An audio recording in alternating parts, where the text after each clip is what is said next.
নমস্কার, আমি সৌভিক। নতুন ভিডিওতে সবাইকে স্বাগত জানাই। এখন এই ভিডিওতে রিভিউ করব নেটফ্লিক্সের একটা জাপানিজ ওয়েব সিরিজ নিয়ে, যেটার নাম হচ্ছে হাউস অফ নিনজাস, যেখানে রয়েছে টোটাল 8টা এপিসোড। বেশ বড় সিরিজ, এক একটা এপিসোডের লেন্থ হচ্ছে প্রায় 1 ঘন্টার কাছাকাছি। তো কেমন হয় সিরিজটা একটু পুরোনো একটা সিরিজ, আমার দেখা ছিল না, সিরিজটা আমি ফাইনালি দেখলাম, তার আমি থটস তোমাদের সাথে শেয়ার করব।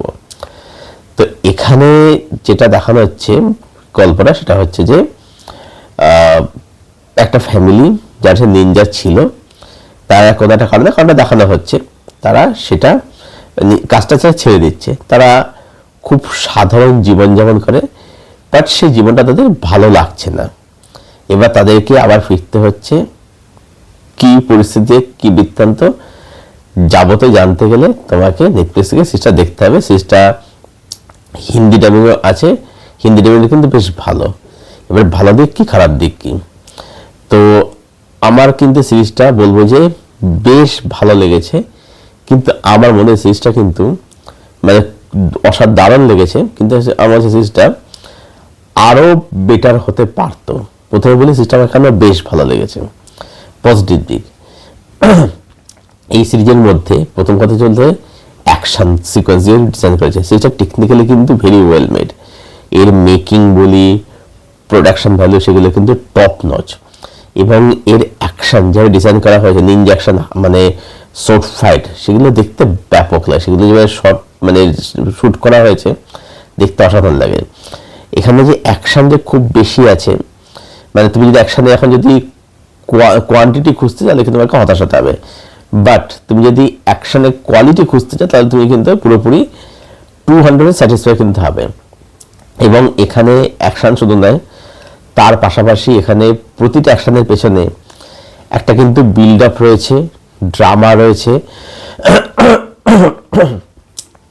ফ্যামিলি ইমোশনস রয়েছে, এগুলো সব রয়েছে এইটার মধ্যে। ড্রামা কিন্তু ভরপুর রয়েছে। এখানে প্রতিটা ক্যারেক্টারের সঙ্গে কিন্তু আমরা জুড়তে পারি, তাদের মনের মধ্যে দ্বন্দ্ব বা কনফ্লিক্ট একেবারে নিজেদের মনের মধ্যে, সেগুলো কিন্তু আমরা ফিল করতে পারি। এখানে যারা যারা পারফরমেন্স দেখে, তারাও কিন্তু এখানে খুব ভালো অভিনয় করেছে। প্রত্যেকের অভিনয় কিন্তু খুব দেখামত অভিনয় আর কি, খুব ভালো প্রত্যেকের অভিনয়।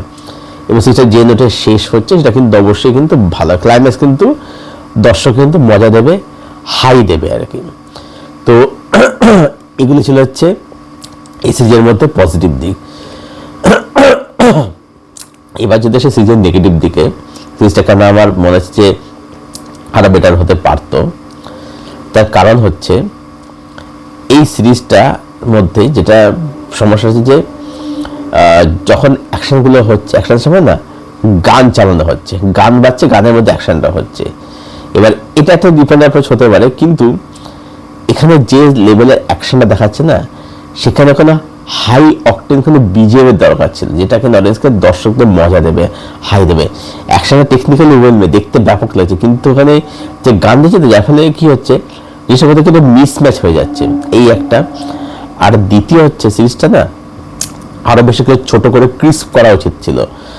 মানে সিরিজটা কি হয়, মোটামুটি 5টা এপিসোড পর্যন্ত দারুণ লাগে দেখতে, কিন্তু ব্যাপার কি হয়, কিছু কিছু প্লট পয়েন্ট রিপিটেড লাগতে শুরু করে, সিরিজটা একটু ড্র্যাগ হতে শুরু করে, বোর লাগতে শুরু করে, ঠিক আছে। সিরিজটা হয়তো টেনে টেনে টেনে বড় করা হয়েছে, হ্যাঁ ক্লাইম্যাক্স সিরিজ আবার তুলে নিচ্ছে, কিন্তু তার আগে সিরিজটা কিন্তু ড্রপ কিন্তু খায়। তো এই যে ড্রপ খেয়ে যাচ্ছে না সিরিজটা, এই যে ড্র্যাগ ফিল করাচ্ছে, বোর ফিল করাচ্ছে, একটা সময় পরে বা রিপিটেড লাগতে শুরু করছে। এইখানে সিরিজটাকে না কেটে ছোট করে 8টা এপিসোড রয়েছে, মোটামুটি 6 থেকে 7টা 6 এপিসোডের মধ্যে সিরিজটা কিন্তু অনায়াসে কিন্তু মানে এন্ড করা যেতে পারতো, আরো ক্রিস্প হয়ে যেতে পারতো সিরিজটাকে আর কি, আরো টুর্নামেন্ট করা যেতে পারতো। সিরিজটা এখানে কিন্তু ঝাপটা খেয়ে যায় আর কি। তো ওভারঅল ভেরি গুড সিরিজ, খুবই ভালো কাজ হয়েছে। অ্যাকশন লাভাদের এটা একটা ট্রিট, সত্যি কথা বলতে আর কি।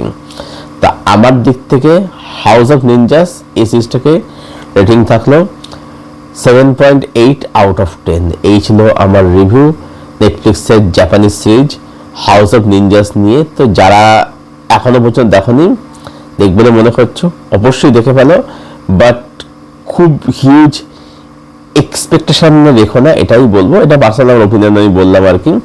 তো দেখনি যা দেখে ফেললো এবং দেখে জানি কিরকম লাগলো কমেন্ট করে। আর যাতে দেখা হয়ে গেছে তোমাদের কি ওপিনিয়ন কমেন্টে এসে অবশ্যই শেয়ার করে জানাও। ভিডিওটা ভালো লাগলে লাইক করো, শেয়ার করো, চ্যানেলটাকে অবশ্যই সাবস্ক্রাইব করে দেবে। পাশের যে বেল আইকনটা আছে সেটাকে প্লিজ অন করে দাও, যাতে এরকম আরও রিভিউ বা ভিডিও আসলে তার নোটিফিকেশান সহজে এবং শীঘ্রই পেয়ে যাও। ভিডিওটাকে এখানেই শেষ করছি, আবার দেখা হচ্ছে তোমাদের সাথে খুব শীঘ্রই নতুন কোনো একটা ভিডিওর সাথে। ততক্ষণ খুব ভালো থেকে সুস্থ হবে, আমার সঙ্গে জুড়ে থাকে।